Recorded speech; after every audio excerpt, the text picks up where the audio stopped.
This segment brought to you by Kansas Soybean Commission. Progress powered by Kansas farmers.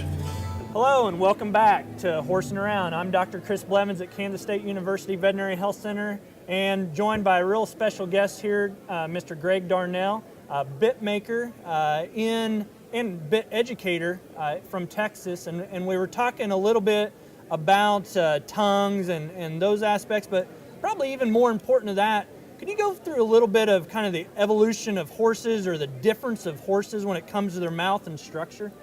Really important thing, Chris, and we'll go back years ago in the 15th, 16th century.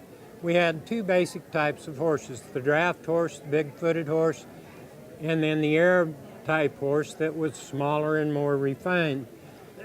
Ironically enough, even today, there was a very consistent element within a horse's mouth, and that was this interdental space. From the 16th century to today, the width or space from side to side on the interdental space has changed very, very insignificantly.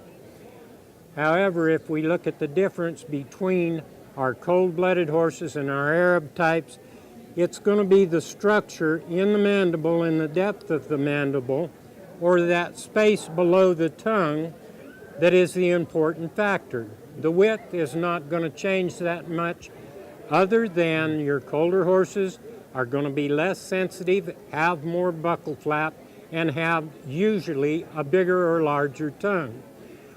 That helps us determine mouthpiece-wise, the more delicate the tongue and the less space it has below that tongue, how we're going to accommodate that to allow them to salivate, move that tongue, and keep the mandible relaxed while we ride them.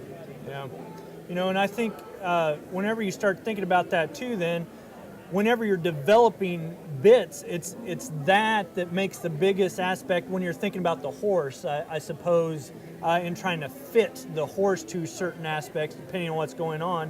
What about like riders? What kind of things do you usually kind of ask on that aspect or to be thinking about for riders? Great question, Chris. Obviously, no two horses are alike. Yeah. Nor are two people alike. So basically, when we talk about horses, we talk about that marriage. Mm-hmm. If you've got a good wife, you're going to be happy. If you have a bad wife, you're not going to be happy. Yeah. The same thing exists with the equine. It is that marriage, and it is a mode of communication. Today, we raise nice horses. We have quality horses. They're smart enough they can be educated. They do not have to be dominated.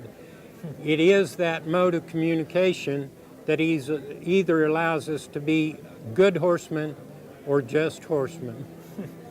I think that is excellent advice and good information when it comes to looking at the aspect of a horse in general. And, you know, and I guess what do you think is maybe one of the biggest, like, pet peeves or things we need to make sure owners really get from trying to pick a bit? Because there's a lot of bits out there. We have two basic options on this, Chris. We have the professional sector of the market, and then we've got the you and me that work within this industry, and yet we're not making a living training horses. So the optimum thing that you and I need to think about and convey to our customers is that we're not professionals. Yeah. If we are allowed time and consistency, we can create good habits and don't have to be horse trainers to be able to accomplish those same goals or ideals.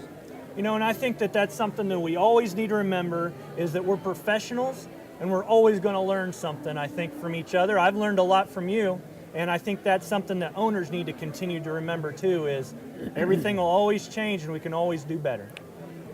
My most fun part of any talk is the fact everybody thinks they learned something.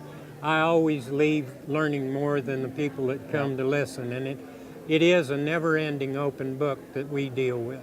Well, I sure appreciate you coming and talking here, and we've learned a lot from you. Check him out on his website, at gregdarnell.com. Get some great information from there.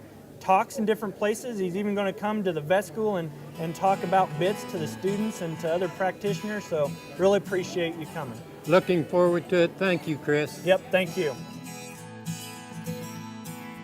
Closed captioning brought to you by Ag Promo Source. Together we grow.